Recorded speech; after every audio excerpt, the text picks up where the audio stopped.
There's again so much about Hanukkah after yesterday. Now we all know the other little parts of the story. But we know that Hanukkah is, obviously you need to know history to appreciate this incredible Chag. Rabbi said there is so much fundamental that we have to keep in mind. There's so much about Hanukkah that really gets back to the most basic elements of our relation with HaKadosh Baruch Hu. The Ramban says it very, very clearly that there really is nothing other. It's a pretty amazing statement. But the Ramban says it at the end of Bo, and it's something that we really have to think about and focus really every single day of our lives, if not every minute of our lives. But the idea that HaKadosh Baruch Hu runs the world, the idea that we have to use, just like the Ramban talks about Yetzias Mitzrayim, that we have to use the events of Yetzias Mitzrayim not just as a nice recollection of an incredible time in Jewish history, but that we have to use those events to understand who is it that this God, who is this God that is involved in our lives? What is his makeup? What is his modus operandi? How does he deal with us? Is he there with us? Is he a God that's distant and removed? Is it a God that some of us, when we walk into davening and we put on our tefillin, we sort of say, what am I doing this for? Because he's not listening to me. He's out there somewhere. There might be a God. Maybe there are some of us, or certainly there are some people who still, despite the fact of everything we know about the fact that something had to have made this world happen, there's no way that this thing is one big accident. It's just implausible to any intelligent thinking person. So even if I grant you there's a God, there are those people who don't understand what kind of God. How intimately involved in our lives is he? And just like the Ramban says, the entire purpose of the entire Torah, everything that we have as Jews to do, is ultimately connected to this one thought. God runs the world. He's here with me. I have to recognize him and thank him for being here in this world. It seems simple. Rabbi said it seems simple, but apparently it's not. It means that if the Ramban is saying that's the reason why we have all the mitzvahs, if the Ramban is saying that's why we have the entire Torah, if the Ramban is saying that every single time we say Zeichel Yetzias Mitzrayim, it means we have to remember the history so we can understand the present. We can understand that there is a God in this world right now as we speak that has been with us, that stays with us, and that will continue to be with us. And therefore the question of whether I should pray is a ridiculous question. Of course we should pray because our prayers matter. HaKadosh Baruch Hu is with us. He's here. And he wants us to connect to him. When we say the bracha during this entire week, Asher Asenath lavosenu b'yom mehem bazman hazeh, b'yom mehem bazman hazeh. So when you look at the simple meaning, he did this incredible miracle of Chanukah in those days, bazman hazeh, at this particular time of the year. On Chav Hei Kislev, we went into the base of Mikdash. We found one pach shemen of pure oil, and it lasted for 8 days. Bazman hazeh. But there's another dimension. Another angle to those words, Rabbi Say. Can we think about this tonight when we hear that bracha? Or if you make the bracha yourself, if your meaning is to make that bracha yourself, you say those words by Yomin Mohaim, Asher Asa Nisim Lavosenu by Yomin Mohaim Bazman Hazeh. He did incredible miracles to our forefathers. He did incredible miracles to the great generations, whether it's Mitzrayim, or Hanukkah, or Purim, Bazman Hazeh. Those incredible miracles are happening, Bazman Hazeh. They're happening right now. They're happening in our time. These are not miracles that were relegated to history, that we can celebrate the incredible events that took place 2,000 years ago or 3,000 years ago. No. If God made those miracles then, if he made it Yetzias Mitzrayim, If he made the Makos, he made Kriyas Yamsuf for us to know who he is. When he made events during the time of Hanukkah, when we found that jar of oil and it lasted for 8 days, which made it clear that HaKadosh Baruch Hu is absolutely, intimately involved with what's going on here right now.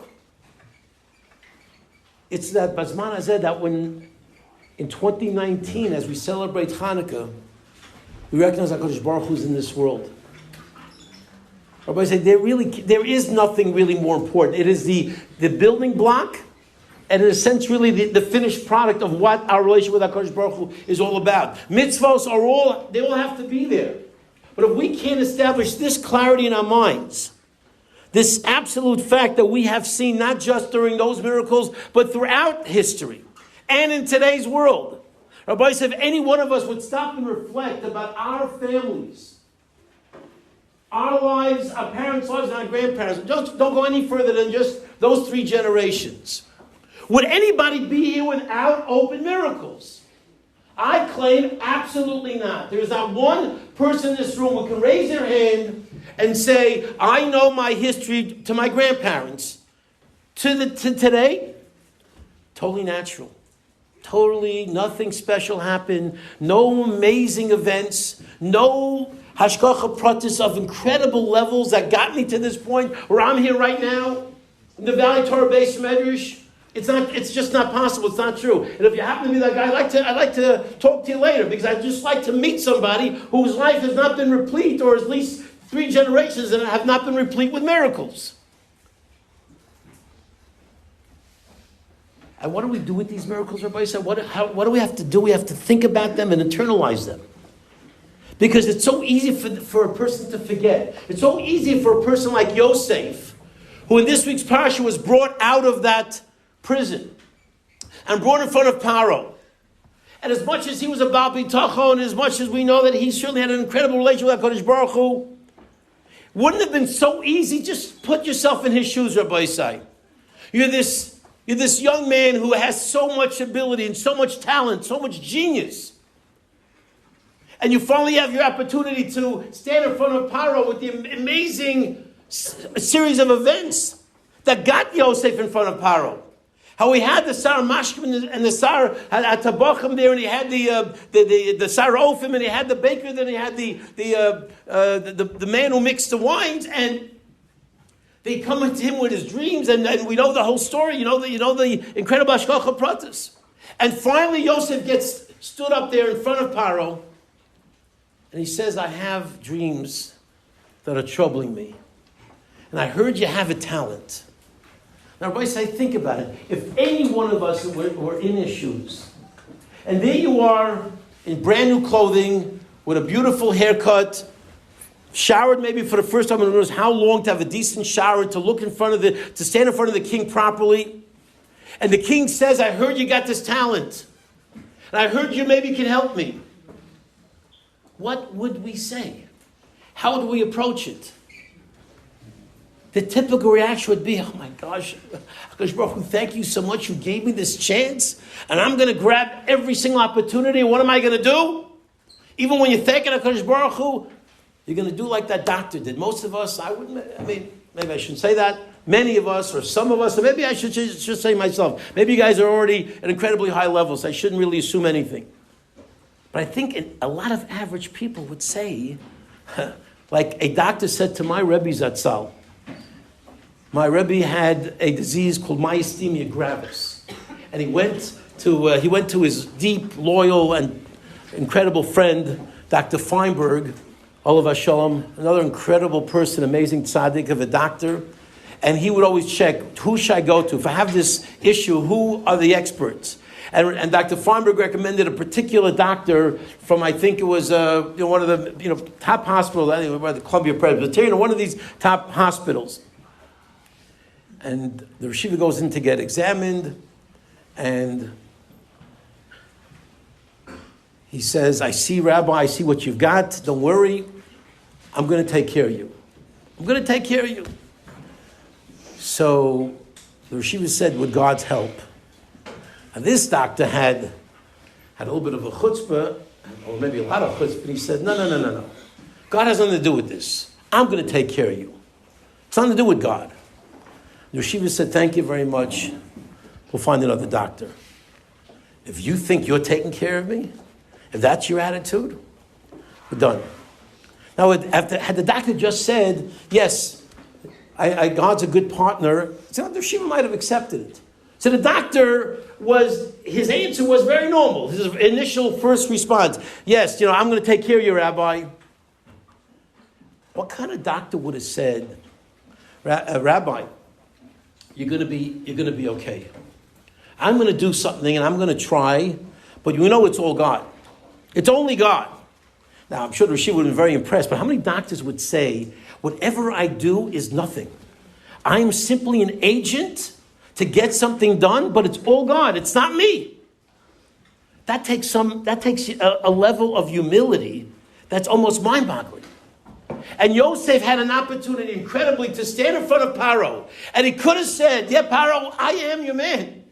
I'm your guy and you need me, and this is my opportunity to get out of jail. This is what he's thinking. I can finally get out of jail. I can finally make it to the big time. I can finally be your right-hand man. I got all these grandiose dreams of incredible power and strength. All I got to do is basically assert myself and promote myself, right? Like we do today in politics. Who gets elected? The guy who can talk the most boastfully way and convince everybody I'm your man. Because I'm the greatest and I got the most talent and I got this and I got that. And Yosef said words, Rabbi said, that we need to remember. Yosef said words that made it clear that he got it. He said, Bil Adoi. Bil Adoi. I want you to know, Pharaoh, it has nothing to do with me. What are you saying, Yosef? How can you say that? This is your great opportunity. This is your chance to make it happen. This is your chance to promote yourself and get out of here. What are you doing saying, Bil Adoi? It's nothing to do with me, so nothing to do with you, so anybody can do it. So who needs Yosef? It seems like literally it's so self-damaging. What was Yosef thinking? And he was thinking, Rabbi Say, he was thinking the truth. And he was reminding us that every single issue in life, if we remember the facts of what really is going on in life, that is Bil Adoi. I cannot do a thing without HaKadosh Baruch Hu. I don't want you to think it's any of my talent, because even if I have talent, who gave me the talent? HaKadosh Baruch Hu gave me the talent. And therefore, what right at all do I have to walk around this world with my nose up in the air saying, oh, look at me, I'm hot stuff, I got all this, I got that, I can do this, I can do that, I can switch 30 footers and you can't make a layup, look at me. I got this, I got brains, I got Bil Adai. HaKadosh Baruch Hu gave it to me. HaKadosh Baruch Hu gave it. It's not about me at all. If I could be help, I'd love to help.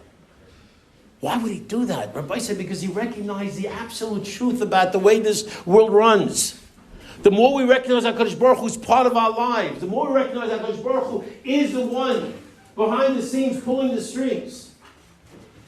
It reminds us every single day how much we have to bring to our davening, how much we have to recognize who runs the world. Asher asa nisim, that those miracles and those involvements are there right now as we speak. That's what we have to remember. That's what we have to live with. Bitachon is an incredibly challenging midah to have. That trust in HaKadosh Baruch Hu, that feeling that everything's going on because of Hashem. That's not about me. It's so hard because the minute things start going good and we make our first big deal, or we get our acceptances to the top university that we wanted, or whatever it is, that we get into a top yeshiva that no one else can get into, and we right away, oh my gosh, yes, I did it. There's a feeling that it's me. Now, Rabbi said, I'm not promoting self-deprecation. I'm not promoting that we should put ourselves down. But I am promoting the idea, it's not me. What Chazal are telling us is for a Jew to really get this world well and understand how it works. It's all about HaKadosh Baruch Hu. He's with us every step of the way. The minute we start forgetting about Him, to the extent that we push HaKadosh Baruch Hu out of our lives and start feeling it's about me, numero uno, after all, I'm the one with all the talent, even a little bit. You have to remember, it's all coming from HaKadosh Baruch Hu. It's a great book written about an incredible rabbi, Rabbi Herman. If you have a chance to read it, it's when it maybe came out, I don't know, maybe 30, 40 years ago. All for the boss. All for the boss. He lived a life, incredible life, an amazing tzaddik. Lived recently. All for the boss. He lived a life of total clarity. It's about HaKadosh Baruch Hu. So we learn about Hanukkah. What Hanukkah is teaching us is a fundamental lesson. When we recall about Hanukkah, when we go back to that story, we're going back to that story for many, many reasons. But fundamentally, we're going back to that story to recognize what is it that I'm living today? What kind of life and what kind of world and what kind of relation do I have with HaKadosh Baruch Hu today? Incredible story about Hanukkah. There are many amazing Hanukkah stories. One of the more mind-boggling ones, and I share this story with you now. It's an amazing story. We all love amazing stories. But really, it's about these things happen all the time. Amazing things happen all the time. And instead of just sort of saying, wow, that's pretty amazing, can we maybe start trying to remember? And I'm not saying it's easy. We are physical beings, and Chazal teach us. Because we're physical, the spiritually elusive concepts tend to drift away. And you can have something in 1 minute, and it could be crystal clear, and then all of a sudden the next day you're not in that same mode again. So these are things we have to work on and work on and work on. But I'm giving you one story that maybe can help us work on it. Remember this story and tell me God's not part of our lives. Listen to this story and tell me that HaKadosh Baruch Hu is not running the world. And every single story like this, as the Rambam says, from the big miracles you get to the little miracles. From the big miracles you get to understand that everything's part of our lives. And that's exactly one of the famous answers given to the question, why there are 8 days of Hanukkah? Why not 7 days? 1 day made sense. 1 day is logical. Why 8 days? Why not 7? The all lasted 1 day logically. So what's the big deal with the 1 day? With that extra day? We don't need an extra day. The famous answer given by many people was because you think the first day doesn't come from God? You think that first day of oil didn't burn because of a miracle? What's a miracle? A miracle means it's in the hand of God. What's not the hand of God? What's not controlled by God? What's not being driven by God? So if you have 8 days, and remember 7 days are L'mayla min Teva, but Teva is also God. So you'll walk around with 8 days of Hanukkah to remind us of this fundamental fact that it all comes from HaKadosh Baruch Hu. And when you remember that, Rabbi said, you live with God. Amazing things happen. So, as was very often the case after World War II, there were unfortunately many Jews who left World War II, saw the horrors of the Holocaust, and said, I want nothing to do with God. And some lucky people had God say to them, but I want something to do with you. Maybe everyone got these messages and some accepted them and some learned from them, and maybe others ignored them. I'm not sure. But this Mr. Greenbaum wanted so much to get away from God and Judaism. So he calculated, where in America can I really get away to make sure I'm not going to be chased by any Jews about my religion, about doing mitzvos. And even though I might have been a pretty serious Jew before the war, not now anymore. Not after what I just saw. These 5 years of horror in Gehenna. So he calculated that he's going to move to Alabama. Alabama is a place where there are very few Jews.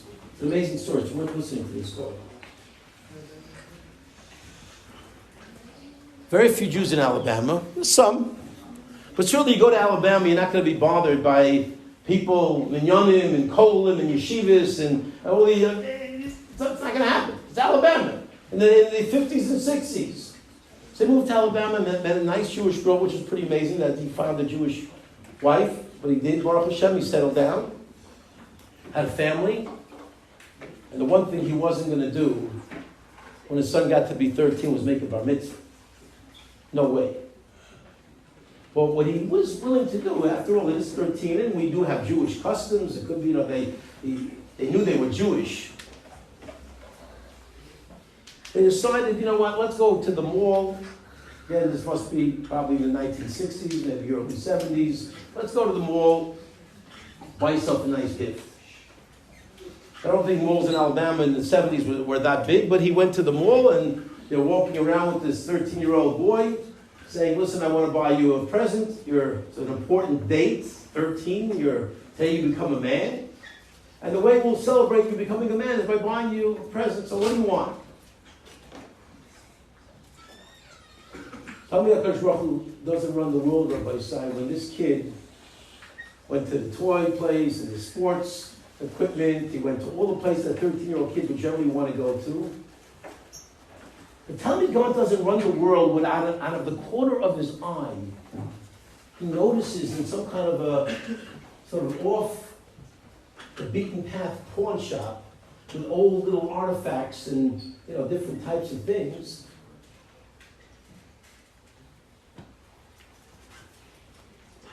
He happens to look that way in this store that's selling all of these, different offbeat kind of items. He sees a menorah. He sees a candelabra with these eight receptacles for oil. And he says, I want to see that. Let's go see there. Yeah, it's not a regular shop. It's not a regular Macy's or a Big Five. What do you want to go in here for? They're selling. No, let's go see that. So go into the store. I want that menorah. Why my kid wants a menorah? Of all the things I can buy him, he doesn't want a basketball, doesn't want a baseball glove, he wants a menorah? A little weird. You sure you want the menorah? I mean, it's a menorah. I mean, what do we do with menorah? We don't even like candles on Chan. What do you want a menorah for? I want the menorah, Daddy. Okay. Sir, my son wants this menorah. It's his 13th birthday. What's it going to cost?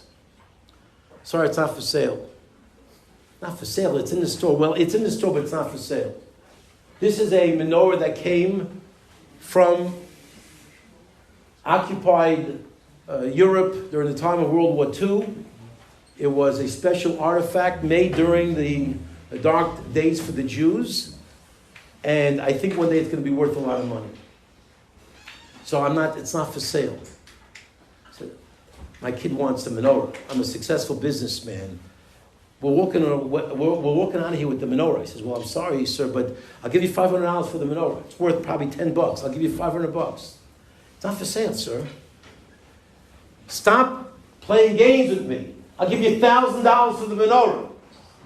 Sir, that thing might be worth $10,000 one day. I'm not selling it to you. Okay, I'll give you $10,000 for the menorah. My kid is walking out of here with that menorah. $10,000? Sir, you got yourself a deal. Writes a check out for the menorah, goes home. His job was to make his kid happy. His kid was happy. He got a menorah. Goes home and plays with the menorah. Okay, everyone's happy. Nice 13-year-old present.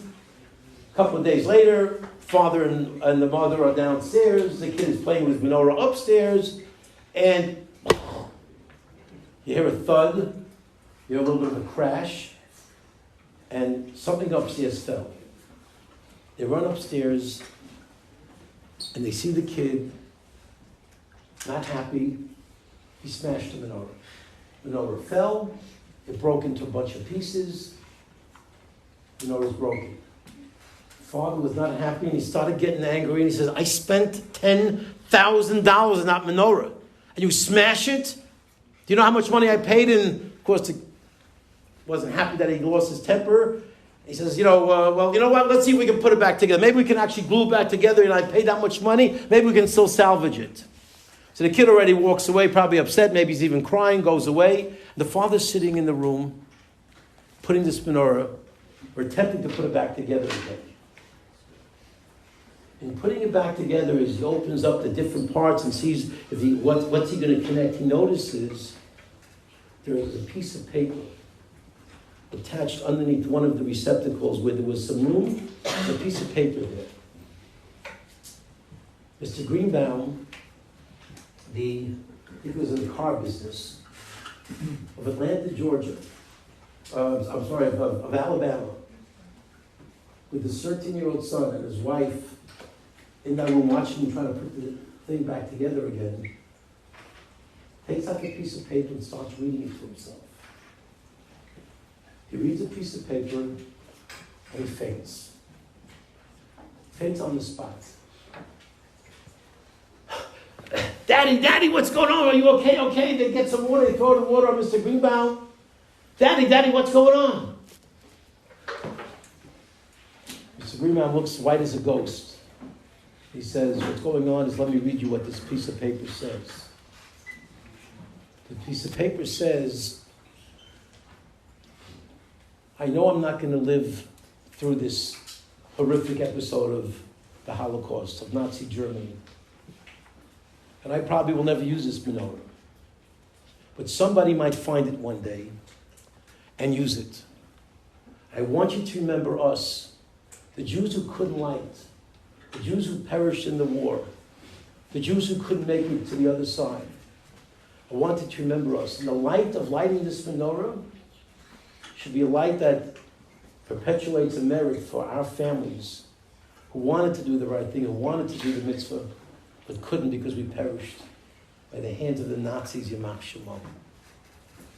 And it was signed Mr. Aaron Greenbaum. Mr. Greenbaum says to his wife and to his son, this was written by my father. My father wrote this in some concentration camp. Somehow it got to America. Somehow it got to Alabama. And somehow it got to my son, who now it gets to me. That's why I fainted. Because this could not have been just a mere coincidence. It cannot be. And Mr. Greenbaum and Mrs. Greenbaum took this incredible miracle to heart. That this menorah was able to come to that particular shop on that particular day for that 13-year-old boy who wanted the most unrealistic present you can ever want, to have it break. To have Mr. Greenbaum find that note, to connect himself back to his father and back to HaKadosh Baruch Hu. Needless to say, everything changed. They started observing the Torah. They started going back to the footsteps of their parents and grandparents. They became a religious family. Rabbi say, ask yourself that question. By Yom Mohaim, Bazman Hazeh, is this a history lesson? Or is it a reminder that God is active and involved in every one of our lives? We can get that message from Hanukkah. We can live it every single day. We can fulfill the words of the Ramban, that's why we're here, to have that clarity. We can stand in front of a Pharaoh, we should never be in Yosef's position. But when those moments of opportunity come up, we can sort of pat ourselves on the back or answer, Bil Adai. It cannot happen without HaKadosh Baruch Hu. Pharaoh, I want you to know the truth. You might like my interpretation of the dreams, but at the end of the day, know where it came from. Then you're safe. You work with Hashem, you're safe, and you know that HaKadosh Baruch Hu is going to be with you. Let's get that message from Hanukkah. Let's live it every day of our lives, and that's what we zoch to be.